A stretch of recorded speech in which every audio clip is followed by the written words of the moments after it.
ನಮಸ್ಕಾರ, ನಾನು doctor Vidya Bhat, director Radhakrishna multi speciality hospital and IVF centre.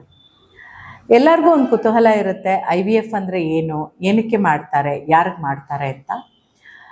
IVF ಅಥವಾ in vitro fertilisation ಯಾರಿಗೆ ಮಕ್ಕಳೇ ನಾರ್ಮಲಿ ಆಗೋಕ್ಕೆ ಕಷ್ಟ ಆಗುತ್ತೋ ಅವ್ರಿಗೆ ಮಾಡ್ತೀವಿ ನಾವು. ಅಂದರೆ ಅದೊಂದು ಪ್ರೋಸೆಸ್ ಇರುತ್ತೆ. ಫಸ್ಟ್ ಡಾಕ್ಟ್ರಲ್ಲಿ ಬಂದು ಚೆಕಪ್ ಮಾಡ್ತಾರೆ, ಆಮೇಲೆ ನಾವು ನ್ಯಾಚುರಲ್ ಆಗಿ ಟ್ರೈ ಮಾಡ್ತೀವಿ, ಆಮೇಲೆ IUI ಅಂತ ಮಾಡ್ತೀವಿ. ಅದರಲ್ಲೂ ಅವರು ಕನ್ಸೀವ್ ಆಗದೆ ಇದ್ದರೆ, ಏಜ್ ಜಾಸ್ತಿ ಆಗ್ತಾ ಇದೆ, ಮದುವೆ ಆಗಿ ತುಂಬ ವರ್ಷಗಳಾಗಿದೆ, 4ರಿಂದ 5 ವರ್ಷ ಆಗಿದೆ, ಎಲ್ಲ ಪ್ರಯತ್ನಗಳು ಮಾಡಿ ಕೂಡ ಮಗು ಆಗ್ತಾ ಇಲ್ಲ, ಆವಾಗ IVF ಬಗ್ಗೆ ನಾವು ಯೋಚನೆ ಮಾಡ್ತೀವಿ. ಜೊತೆಗೆ ಗಂಡಸರಲ್ಲಿ ಪ್ರಾಬ್ಲಮ್ ಇದ್ದರೆ, ಗಂಡಸರಲ್ಲಿ ವೀರ್ಯಾಣು ತುಂಬ ಕಮ್ಮಿ ಇದ್ದರೆ, ಇಲ್ಲ ಇಲ್ಲದೆ ಇದ್ದರೆ, ಹೆಂಗಸರಲ್ಲಿ ಎಗ್ ಕಡಿಮೆ ಇದ್ದರೆ, ಇಲ್ಲ ಪೂರ್ ಓವೇರಿಯನ್ ರಿಸರ್ವ್ ಅಂತ ಹೇಳ್ತೀವಿ, ಅದಿದ್ದರೆ ಆವಾಗ ನಾವು IVF ಮಾಡ್ತೀವಿ. ಈ IVF ಹೇಗೆ ಮಾಡ್ತೀವಿ ನಾವು ಪೇಷಂಟ್ನ ಮುಟ್ಟಾಗಿ 2ನೇ ದಿನ ಕರೆಸಿ ಅವ್ರಿಗೆ ಕೆಲವು ಇಂಜೆಕ್ಷನ್ಗಳು ಕೊಡ್ತೀವಿ. ಈ ಇಂಜೆಕ್ಷನ್ಗಳು ಏನಕ್ಕೆ ಕೊಡ್ತೀವಿ ಅಂದರೆ ನಮಗೆ ಜಾಸ್ತಿ ಮೊಟ್ಟೆಗಳು ಬೇಕು.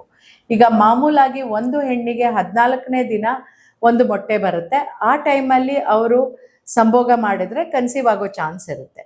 ಬಟ್ IVF ಅಲ್ಲಿ ನಮಗೆ ಒಂದು ಮೊಟ್ಟೆಯಲ್ಲಿ ಆಗಲ್ಲ, ನಮಗೆ ತುಂಬ ಎಗ್ಸ್ ಬೇಕು. ಅದಕ್ಕೋಸ್ಕರ ನಾವು 2ನೇ ದಿನದಿಂದ ಕೆಲವು ಇಂಜೆಕ್ಷನ್ಗಳು ಕೊಡೋಕ್ಕೆ ಶುರು ಮಾಡ್ತೀವಿ.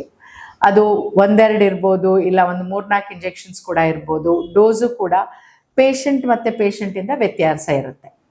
ಸೊ ಈ ಇಂಜೆಕ್ಷನ್ಸ್ ಕೊಟ್ಟ ಮೇಲೆ ಅವ್ರನ್ನ ನಾವು ರೆಗ್ಯುಲರಾಗಿ ಫಾಲೋ ಅಪ್ ಮಾಡ್ತೀವಿ. ಹಾರ್ಮೋನಲ್ ಲೆವೆಲ್ಸು, ಎಗ್ ಡೆವಲಪ್ಮೆಂಟ್ ಎಷ್ಟು ಬಂದಿದೆ, ಮಿನಿಮಮ್ ಒಂದು 8ರಿಂದ 10 ಎಗ್ ಬರಬೇಕಾಗತ್ತೆ. 8ರಿಂದ 10 ಎಗ್ಗಳು ಬಂದಾಗ ನಾವು ಅದನ್ನು ಅವ್ರಿಗೆ ಎಗ್ ಒಡೆಯೋ ರೀತಿ ಇಂಜೆಕ್ಷನ್ ಕೊಟ್ಬಿಟ್ಟು 12 ಇಲ್ಲ 13ನೇ ದಿನ ಪಿಕಪ್ ಮಾಡ್ತೀವಿ. ಅಂದರೆ ಅನೆಸ್ಥೇಷಿಯಾ ಕೊಟ್ಟು ಆ ಮೊಟ್ಟೆಗಳನ್ನ ಅಲ್ಟ್ರಾಸೌಂಡ್ ಗೈಡೆನ್ಸಿಂದ ತೆಗಿತೀವಿ. ತೆಗೆದ ಮೇಲೆ ಗಂಡಸಿನ ವೀರ್ಯನ ಅಂದರೆ ವೀರ್ಯಾಣು ಸ್ಪರ್ಮ್ನ ತಗೊಂಡು ಅದ್ರ ಜೊತೆ ಸೇರಿಸಿ, ಅದು ಒಂದು ಪೆಟ್ರಿ ಡಿಶಲ್ಲಿ ನಾವು ಸೇರಿಸಿದಾಗ IVF ಆಗುತ್ತೆ. ಇಲ್ಲ ಮೈಕ್ರೋಸ್ಕೋಪ್ ಕೆಳಗೆ ಒಂದು ಮೊಟ್ಟೆಗೆ ಆ ಸ್ಪರ್ಮ್ನ ತೆಗೆದು ಇಂಜೆಕ್ಟ್ ಮಾಡಿದಾಗ ಇಕ್ಸಿ ಆಗುತ್ತೆ.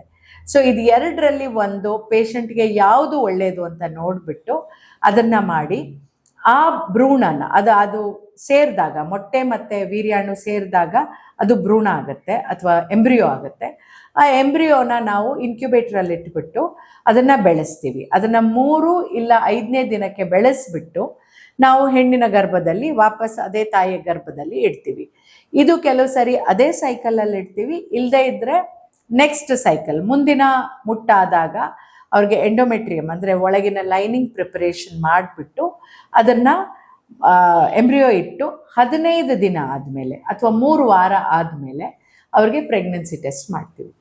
ಸೊ ಇದು ಪ್ರೆಗ್ನೆನ್ಸಿ ಟೆಸ್ಟ್ ಮಾಡಿದಾಗ ಅದು ಇಂಪ್ಲಾಂಟ್ ಅಂದರೆ ಮೊಟ್ಟೆ ಎಂಬ್ರಿಯೋ ಅಲ್ಲಿ ಸೇರಿದ್ರೆ ಅಥವಾ ಕೂಡಿದ್ರೆ ಅದು ಪಾಸಿಟಿವ್ ಬರುತ್ತೆ ಪ್ರೆಗ್ನೆನ್ಸಿ, ಅದಕ್ಕೆ ಇಂಪ್ಲಾಂಟ್ ಅಂತ ಹೇಳ್ತೀವಿ. ಇಂಪ್ಲಾಂಟ್ ಆಗಿದ್ರೆ ನಮಗೆ ಪಾಸಿಟಿವ್ ಬರುತ್ತೆ, ಇಲ್ಲ ನೆಗೆಟಿವ್ ಬರುತ್ತೆ. ನೀವು ಕೇಳ್ಬೋದು ಸಕ್ಸಸ್ ರೇಟ್ ಎಷ್ಟು ಅಂತ.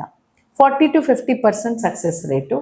ಕೆಲವು ಕಂಡೀಷನಲ್ಲಿ ಕಡಿಮೆನೂ ಆಗುತ್ತೆ, ಜಾಸ್ತಿ ಕೆಲವೊಮ್ಮೆ 60ರಿಂದ 70% ಕೆಲವೊಮ್ಮೆ ಆಗುತ್ತೆ, ಎಲ್ಲದೂ ಫೇವ್ರೇಬಲ್ ಇದ್ದರೆ. ಸೊ ಇದು ಒಂದು ನಟ್ಶೆಲ್ಲಲ್ಲಿ IVF ಬಗ್ಗೆ ನಿಮಗೆ ಒಂದು ಮಾಹಿತಿ ಕೊಡ್ತೇನೆ.